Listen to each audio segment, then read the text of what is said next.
Welcome to the Digerati webinar, The Human Element, Driving the Innovation Mindset in Your Organization. I wanted to say good morning to those of you on either Central, Mountain, or Pacific time, or a good afternoon to those of you guys on the East Coast, and to those in Europe or Asia, a very good evening.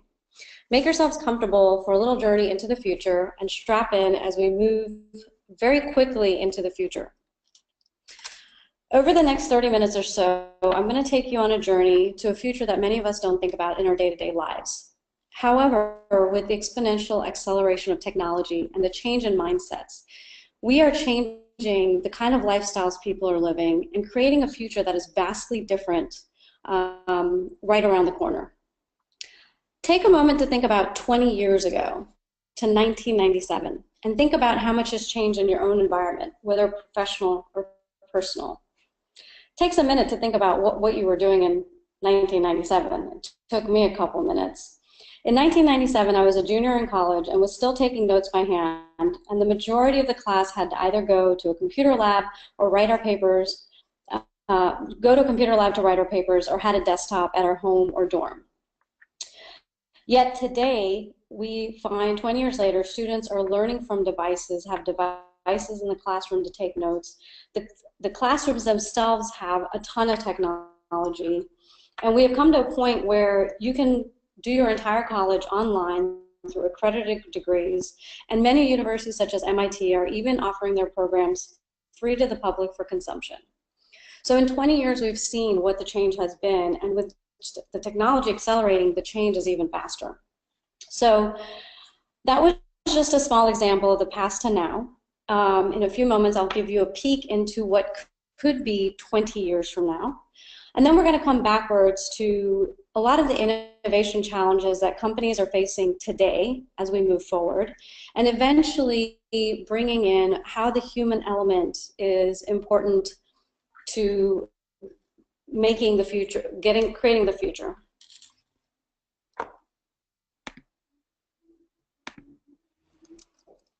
Give me 1 second.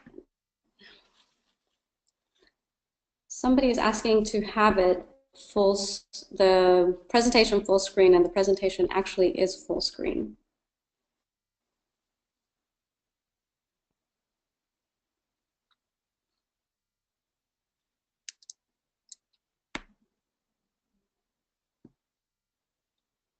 Is it still not full screen?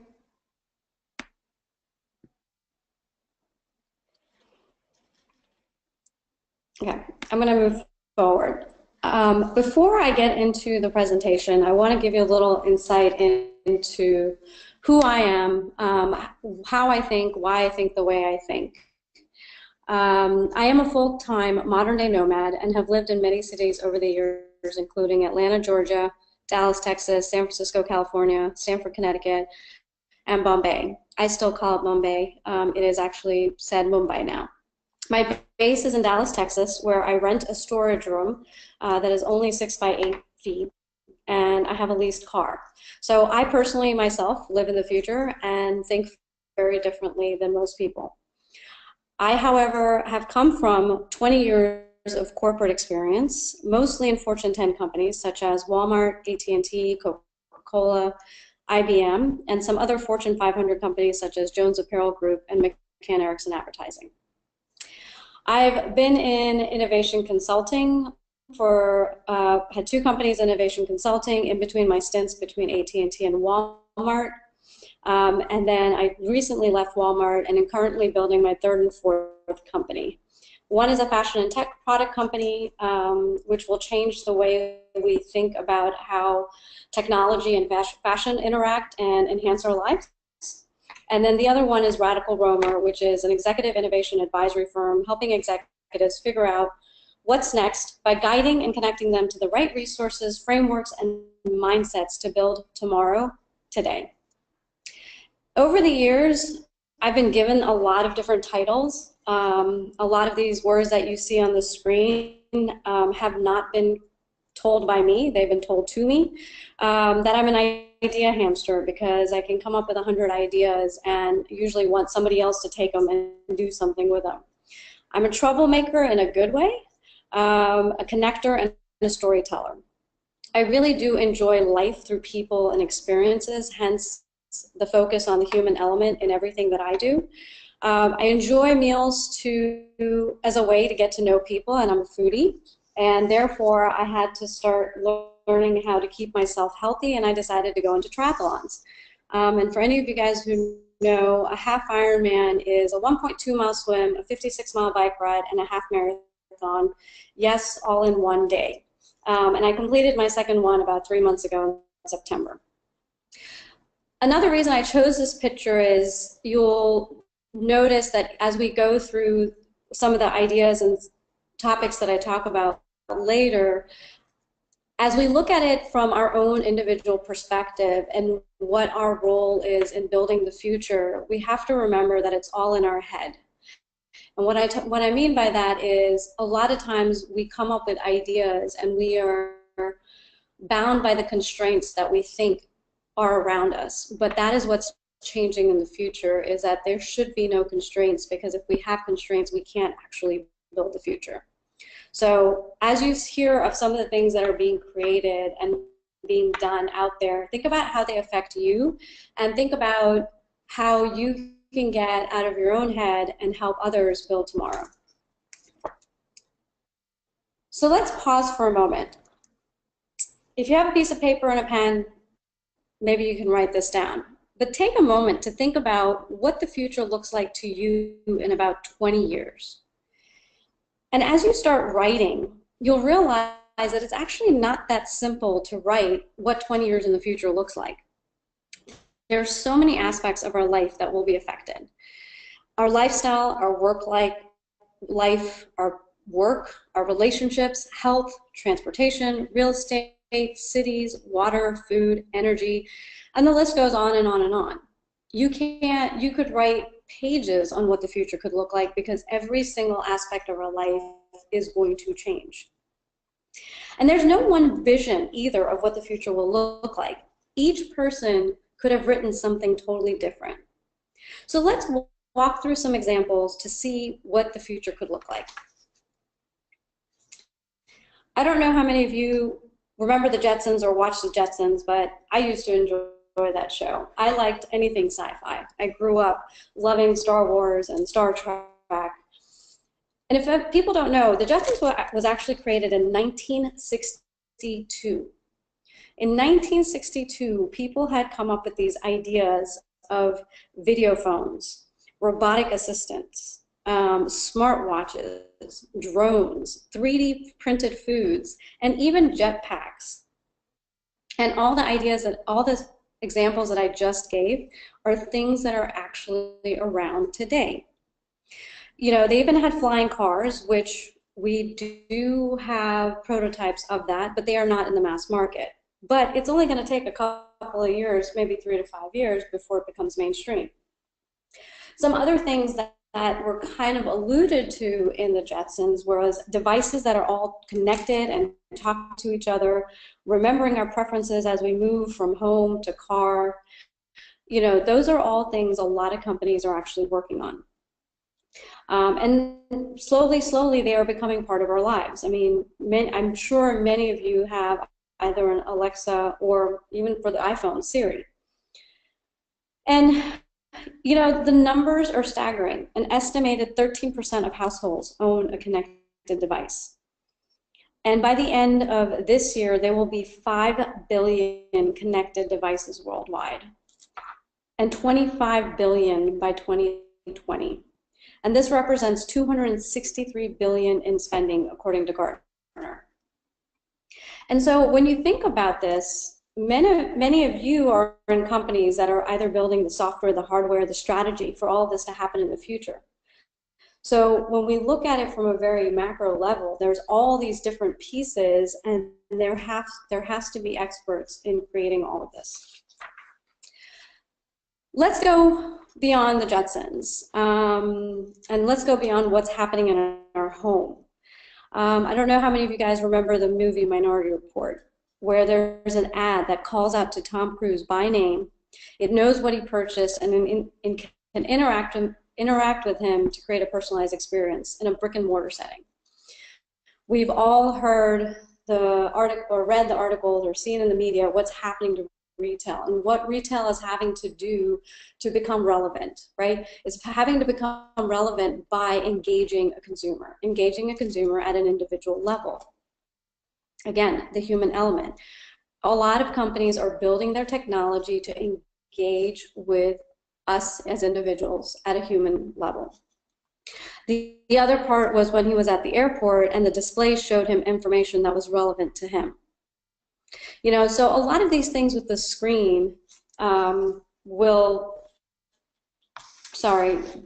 are people seeing more slides, or are they still seeing the first slide? Because I just got a note that some people are only seeing the first slide.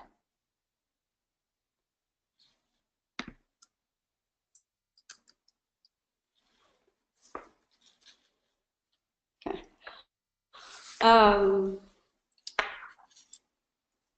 So anyway, a lot of companies are also creating these screens and trying to incorporate AI and technology. But even the fact that we have these examples, these were all things that were created from somebody's mind. Somebody thought about this. These were not things that were just thought of by a computer. So we're going to go even one more step further. Elon Musk has been talking about creating cities in space for humans.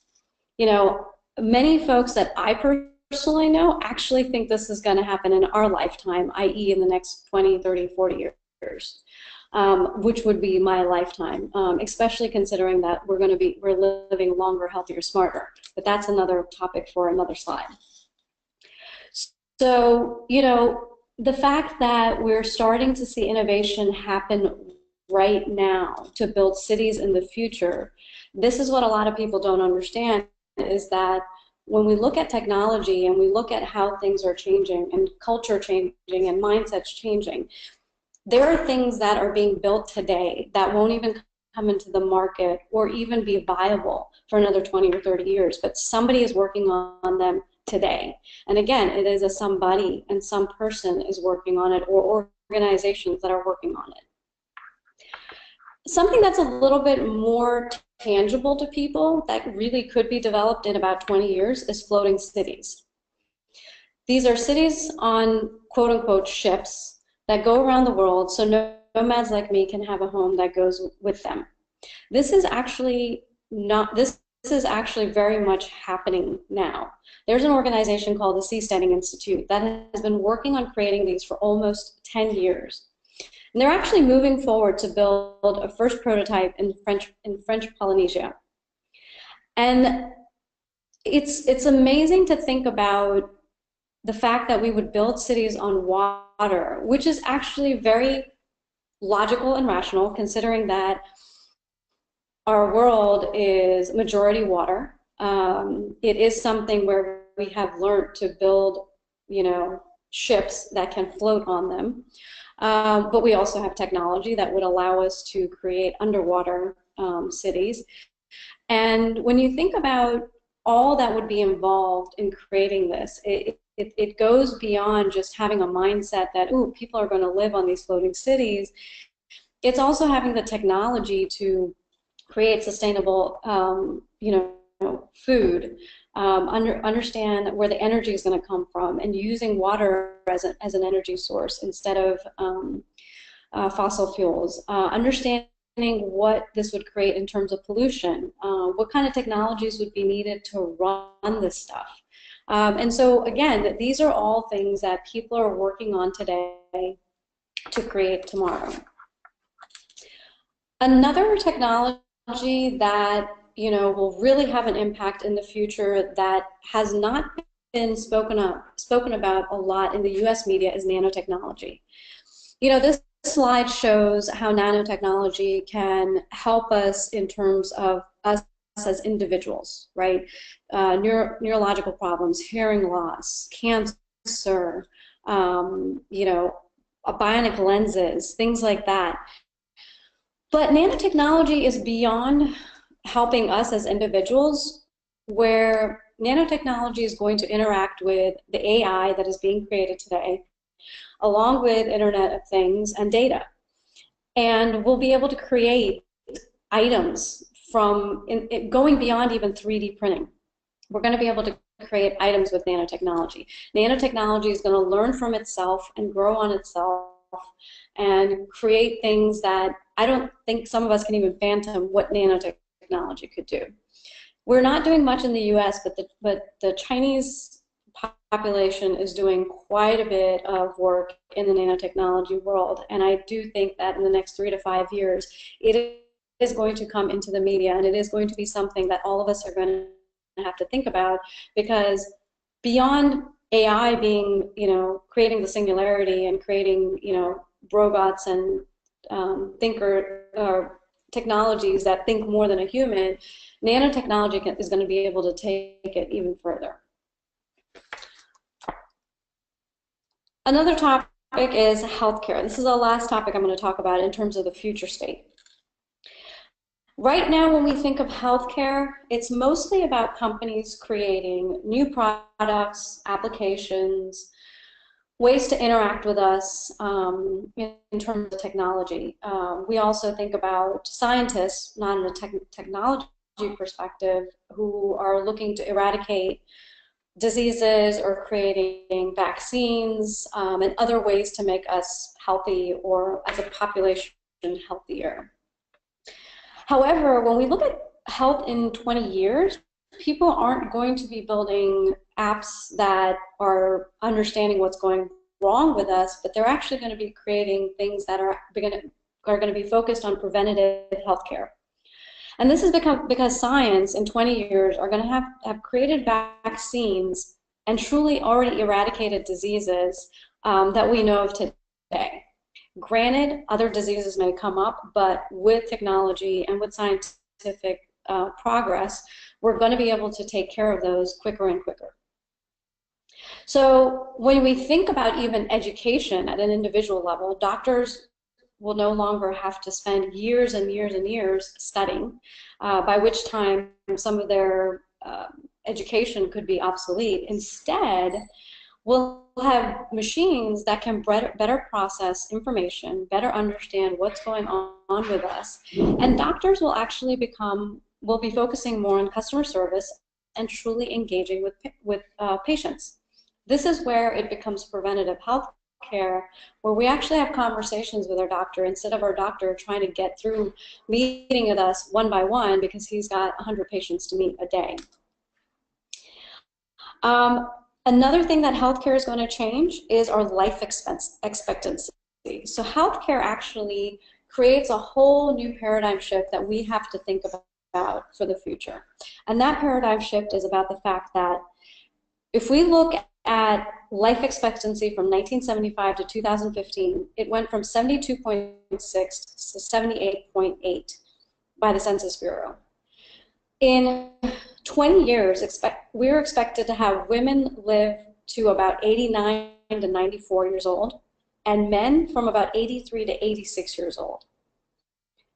That's a lot longer than we've ever had.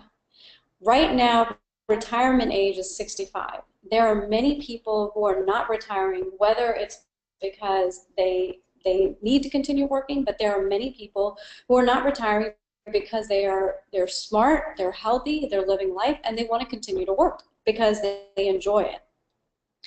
So that in itself, when we think about living healthier, smarter lifestyles, what does our environment look like? What does real estate look like? What does the workforce look like? What does lifestyles look like? What does it mean to be over 65, right? We have to think about those things because I personally know 10 folks in my own network who are 70 plus, living healthy, active, independent lifestyles that include working and living, and they don't live in nursing homes. They're living independently. So it changes how we look at our demographic in terms of even how we sell items or what kind of things that we're creating and producing. It is no longer just creating and producing for a younger generation. We now have we have almost 4 generations that have buying power. So how do we create lifestyles and all the things around it that cater to all those different generations. So as you can see, some of these things there are aspects of these being created today, but the future in 20 years, you know, this is just the tip of the iceberg. In 20 years, there's so much more that's going to change. So I'm going to kind of move a little bit towards our current state. Our current state, I'm going to go through a couple of topics and ideas that I'm sure many of you guys in your day-to-day work have to worry about, think about, and kind of manage. One of the simplest ones that's in the media all the time is how advertising by medium has changed. The timeline of it. HubSpot created a great visualization of how advertising has changed. In the first 400 years, all we knew and all we saw was print. And so that was posters, newspapers, magazines, billboards, and catalogs. In 1922, the radio came along. TV came in 1941, junk mail, which was paper, in 1954, and then telemarketing through the phone in 1970. Then you move from 1970 all the way to 1994. And in 22 years, basically in the last 20 years, we have had advertising and marketing penetrate every digital channel. Banner ads, mobile, blogs, websites, online articles. And the reason I bring this up is because I wanted to bring up the topic of digital transformation. And a lot of companies feel like digital transformation means they need to bring in the right technologies to engage with their consumers on social and digital media. And it's all become about social and digital media. But the fact of the matter is digital transformation is much, much, much beyond marketing and advertising models. Digital transformation is about bringing in the right technologies into a company so that folks can also do their job more efficiently and use tools that can enhance their own results and their own KPIs, and also enhance their ability to do their jobs. This slide gives a great description. Brian Solis gives a great description as the stage 6 of what is digital transformation. And digital transformation is truly a way that of business that executives and strategists recognize that change is constant. In our day-to-day lives today, whether it's personal, professional, in our business, we all know that there is constant change. And so when you put digital transformation into a company, it's about creating a new ecosystem that is established to identify and act upon technology and market trends. And what happens is that you pilot these things and then you eventually scale. But when we talk about the ecosystem itself is adaptable to change. And that's what digital transformation is all about. One thing that really hurts a lot of companies today is that a lot of times leadership understands that they need to make these changes. However, there's a lot of pressure from KPI standpoint, revenue generation, profit, cost cutting. And so therefore a lot of CEOs and senior leadership push upon us that no, we can't spend money on digital transformation because we need to use whatever tools we have right now to make sure that we can generate our profits and revenues. But part of that is happening because a lot of CEOs are afraid to spend the time and understand what these technologies mean, how these technologies can help their companies, how the technologies will interact with their consumers, and how to create the right experience for their end users and consumers.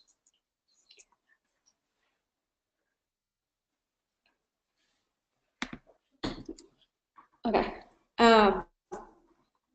If we do a little bit of research, Forrester had done a study in 2016, and they believe that 60% of their execs believe that they are behind in digital transformation.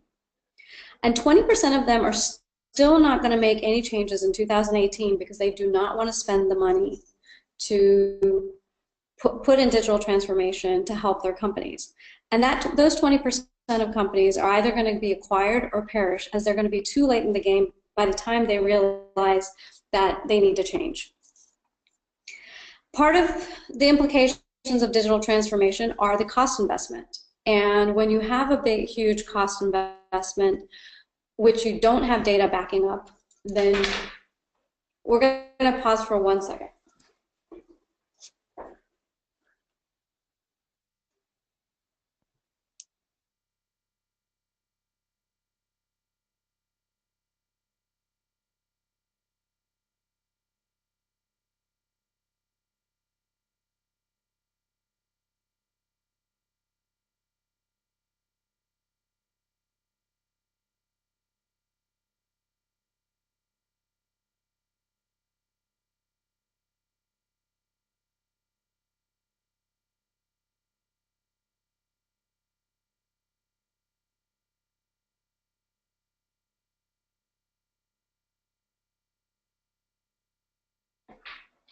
Sorry, I guess you guys have not been seeing all my slide screens, but I'm not going to start over, so I won't make you go through all of that all over again.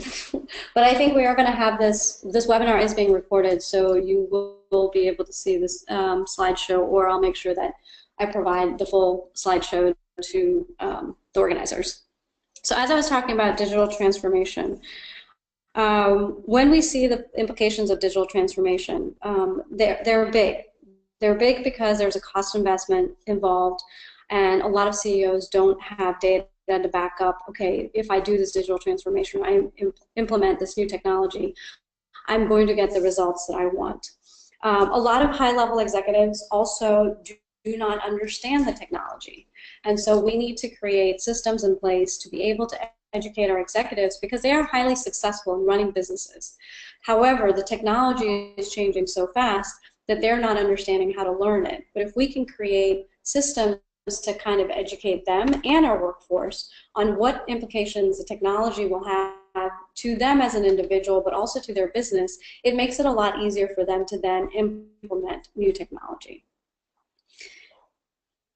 Another current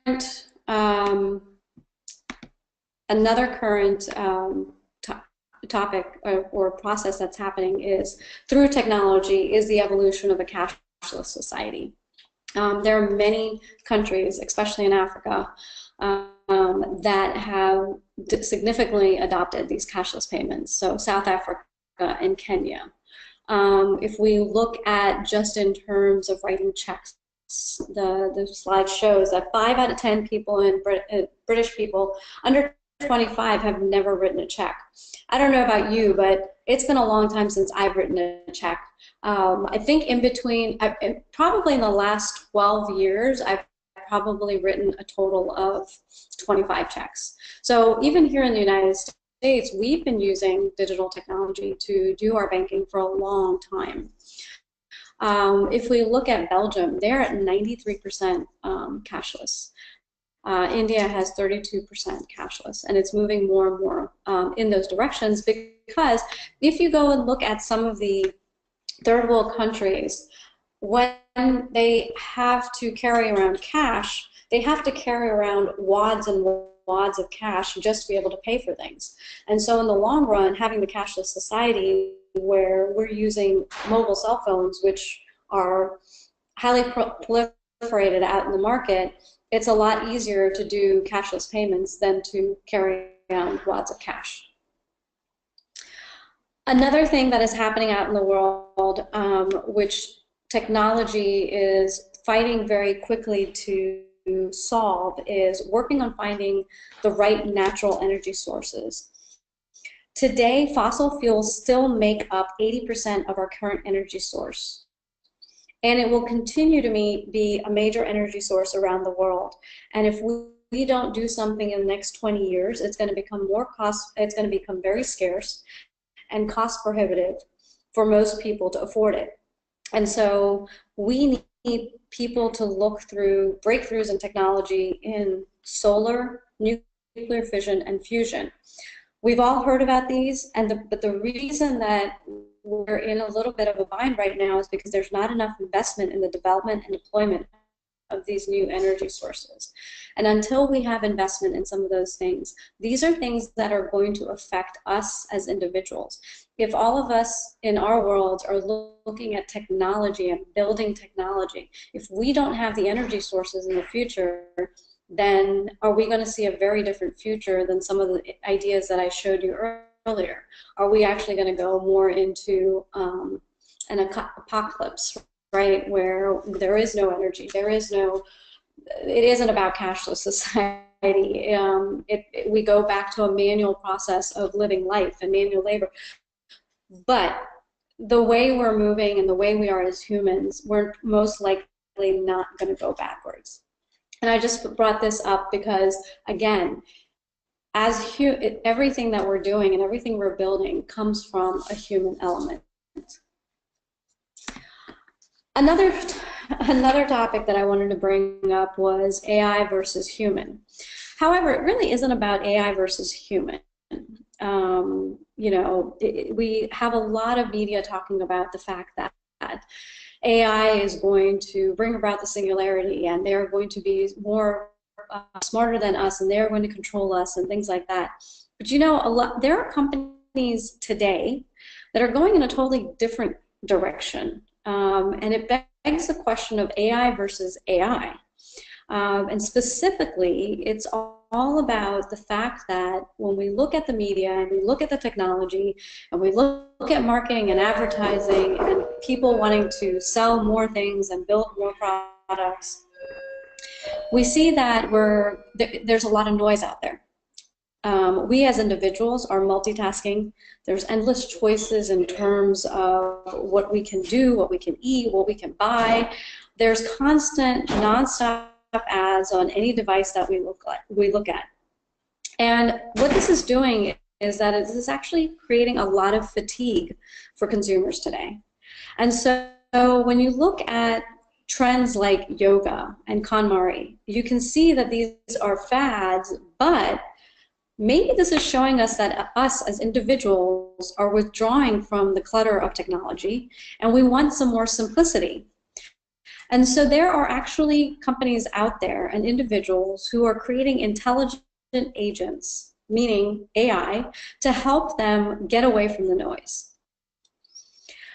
This is going to put a big dent in company financials because 1% of the US population will spend about $24 billion in the next 10 years to join the AI revolution and get themselves away from the noise.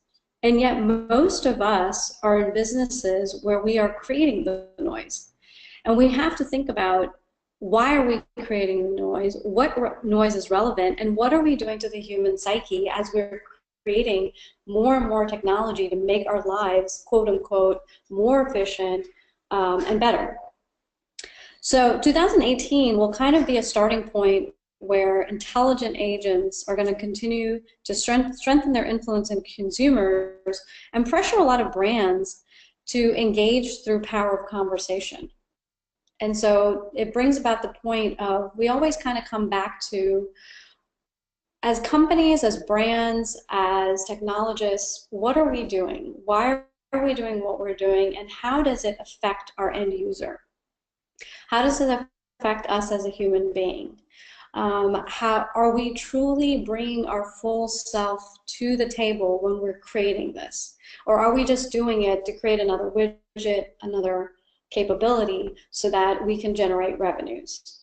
And those kind of conversations are happening more and more about, what is the human element around this? So part of it is the value system, but then part of it is there are people creating all of this. And so if you look into your own businesses, you have to look at, what we're going to talk about next is the human element. And the human element is what I've been saying throughout this whole thing, which is, what is being created today is being created by humans. We make the decisions and we have the ideas of what we want to build and where we want to go. And this is created through companies. Consumers, which is us, the same people who are building it, we are also consumers. We're expecting more from other companies which is requiring companies to move forward in technology, customer service, building experience, knowing the customer, and on and on and on. So how do we as humans start to prioritize what's important, and where do we go in our own companies? And what is more important is, how does a company allow their people to create the future in an environment that motivates them and helps them open their mind in their day-to-day job of the possibilities of the future? The ideas that I talked about earlier are usually not things people are thinking about in their day-to-day job, because a lot of those are moonshot ideas that, yes, there are people out there working on it, but if you're working on an application or an app, you're thinking about today. You're not thinking about 20 years in the future. And so I want to talk about 3 critical aspects that are important as you start creating a culture of creating tomorrow, today, in your businesses through the human element. The first is collaboration. When I talk about collaboration, there are 2 aspects to it. There's an internal collaboration and there's external collaboration. Number 1, if you hire the right people and you give them the ability to work together with their diverse mindsets, they will come up with ideas beyond their own thinking and beyond what any one person can do to change the game. And so when you look about collaborating internally, it's about collaboration beyond just a business unit. It's collaboration with the other business units. So let's take an example. If you have a customer service, if you have a call center has an agent working with the calls. If somebody is sitting in corporate and deciding that, ooh, we need to create something, an AI agent that will help the agent be better at responding to calls, that person who's sitting in corporate should be going to the call center and working with other designers who are good at understanding the human psychology, and then working with tech folks who understand how the technology needs to build. And it needs to be a collaborative process around business units and not just sitting in an ivory tower. Externally, what needs to be done more and more, and a lot of companies are starting to do this, is creating think tanks around a corporation, creating think tanks around having people that don't come from their industry, that have different experiences than them and different functional experiences, who are innovators in their own right, and become almost an advisory board, or like I said, a modern day think tank for a corporation. This is collaboration outside. And it's really, really important, because when I talked about digital transformation earlier, or building technologies and implementing new technologies and new things into businesses, what is happening is there's not enough data for executives to understand, can I do this or not? However, if they look beyond their industries and look beyond their companies, they will find other companies who have taken the risk and who are able to give them data, even though it is not their company. And this will help that human element of taking the risk to implement new things. An example that I'm going to give in terms of collaboration is something I did when I was at AT&T. This deal, I think, is now about 5 or 6 years old now. But if you know Dallas, Texas, we have the AT&T Stadium, which is the Cowboys stadium, the Dallas Cowboys Stadium for football. It was not labeled the AT&T Stadium 5 years ago, but AT&T, I was at AT&T and I led up innovation within entertainment, media, sports, and hospitality. And that organization sat in the sales organization. I knew the brand folks. I knew the folks that were working with the stadium to actually pay millions of dollars to put our name on the stadium. And yet my sales organization was running around like a hamster trying to get the Cowboys to spend money with us as AT&T, again, in the millions of dollars. One of the things that was not happening until I made it happen was collaboration between the sales team and the brand team. Because when you look at it, if one side is spending millions of dollars and the other side is trying to get the other company or the Cowboys to spend the millions of dollars. Why would you not collaborate to kind of create an experience, which is where sports is today, is now an experience. But at the time, nobody was looking at a sponsorship as an experience.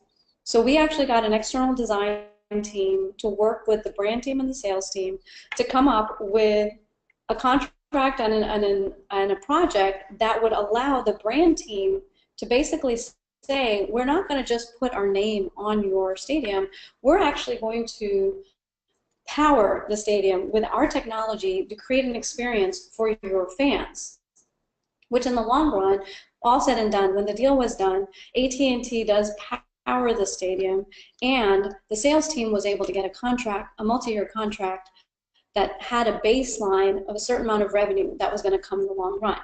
Now, that also meant that the sales team had to work with technologists and technology teams to make sure that they had the technology that would be available and ready that is out there today. So 5 or 6 years ago, there was no mobile app. There was no, buying food at your seat and getting it delivered to your seat. So this is where, again, the human element of what would the future look like today, we mapped that out 5 years ago and then worked with the right technologists to make sure that we could build it all together. So there was internal collaboration, there was external collaboration, and then there was collaboration with our client. So collaboration is really highly needed in today's world. We are seeing more and more in the media that there is collaborations that are happening that we would not have expected. And these are things that will help build tomorrow. The second thing that's important is the environment. The environment is created by leaders. Many of you are leaders. Many of you need to walk the talk and understand how the technology affects your business, how it affects your employees, how it affects you. And so I can tell you this, that a lot of companies 4 or 5 years ago, maybe even 10 years ago, were creating a lot of separate innovation teams.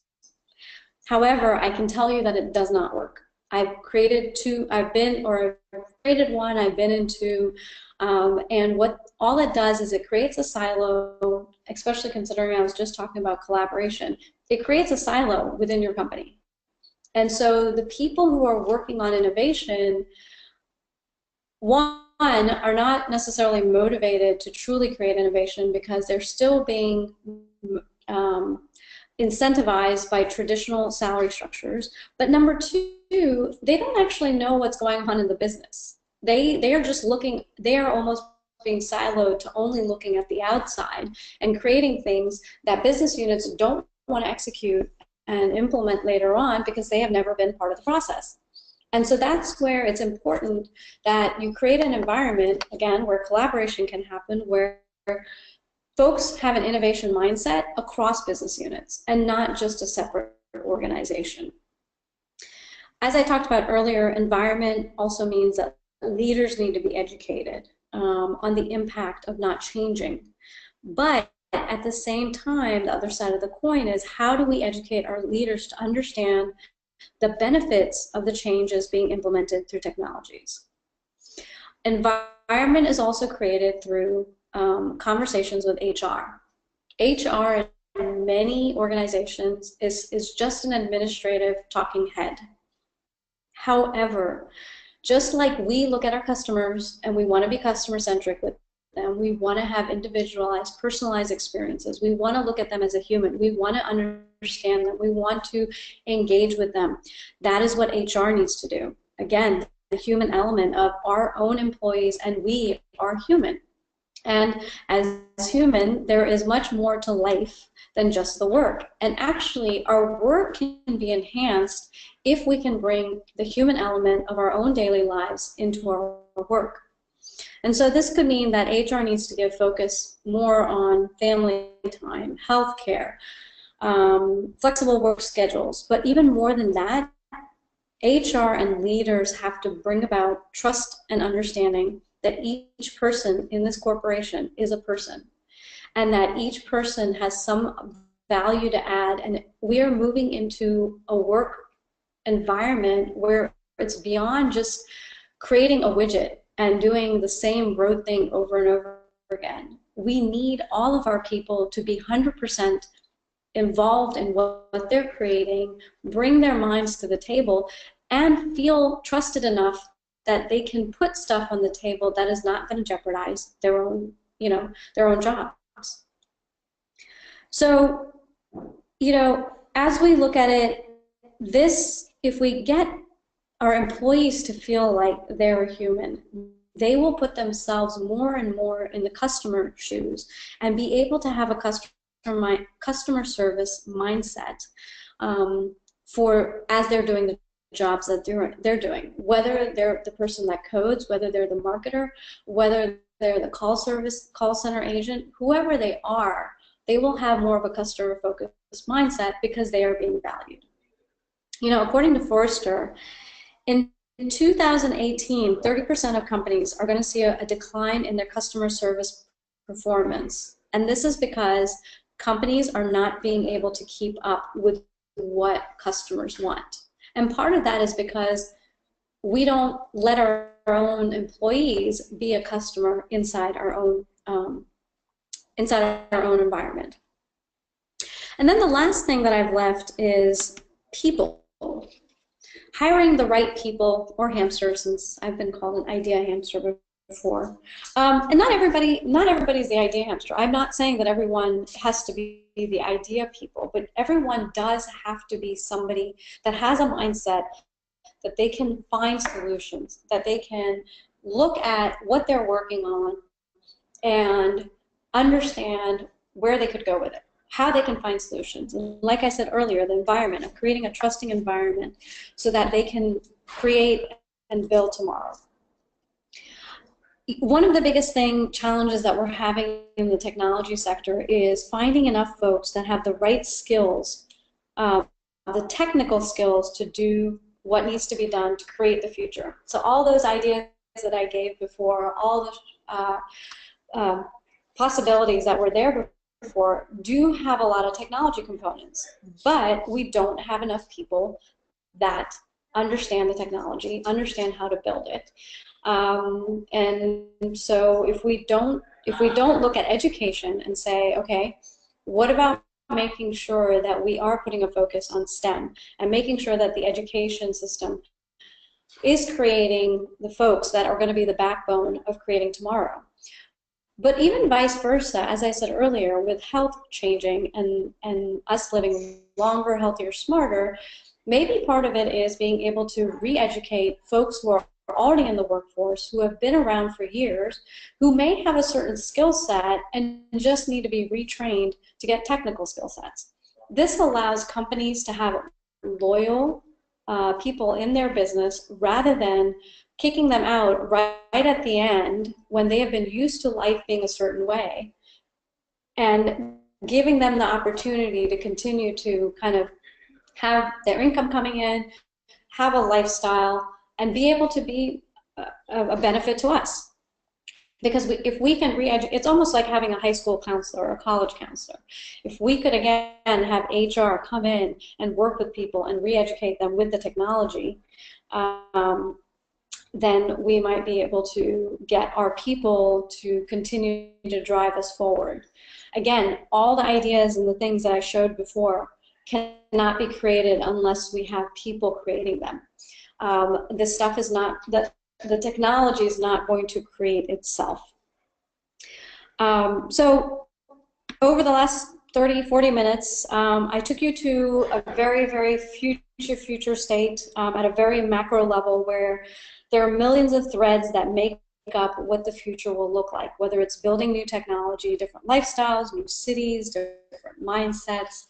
There are so many different pieces that would go into building cities on Mars, or building floating cities, or making nanotechnology actually integrate with us and work with us, making sure that the health system does get better and we eradicate diseases.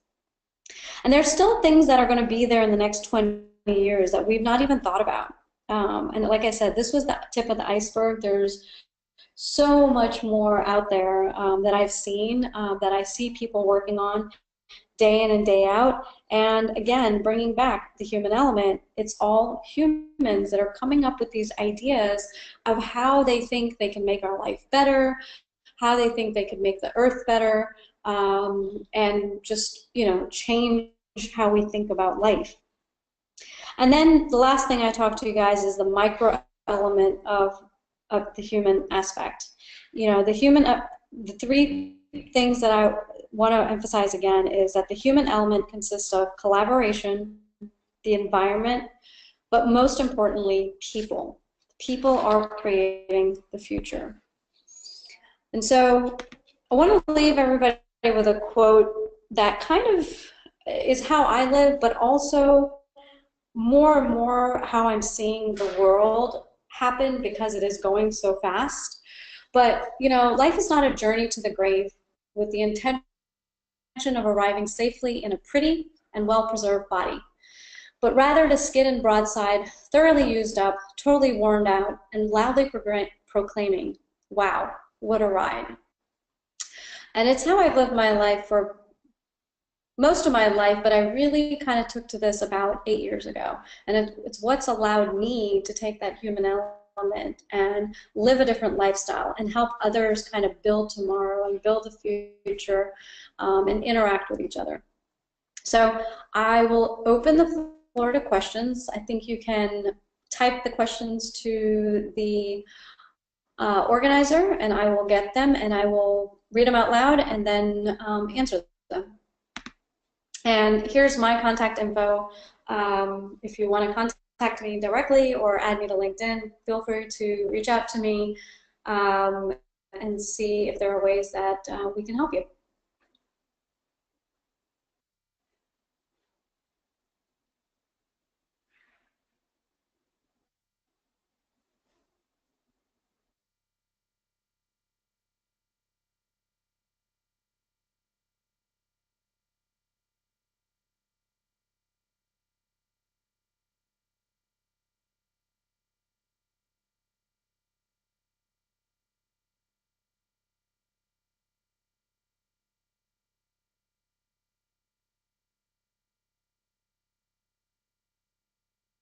Haven't had any questions come in yet.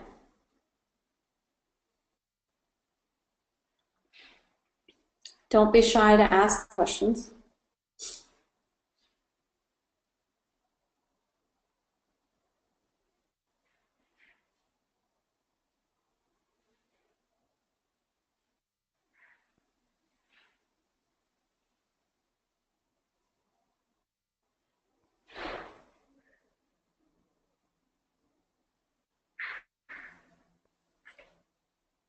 We still have about 7 more minutes, so if there's any questions, or if you want to message me or connect with me directly, ask me questions privately, please feel free to.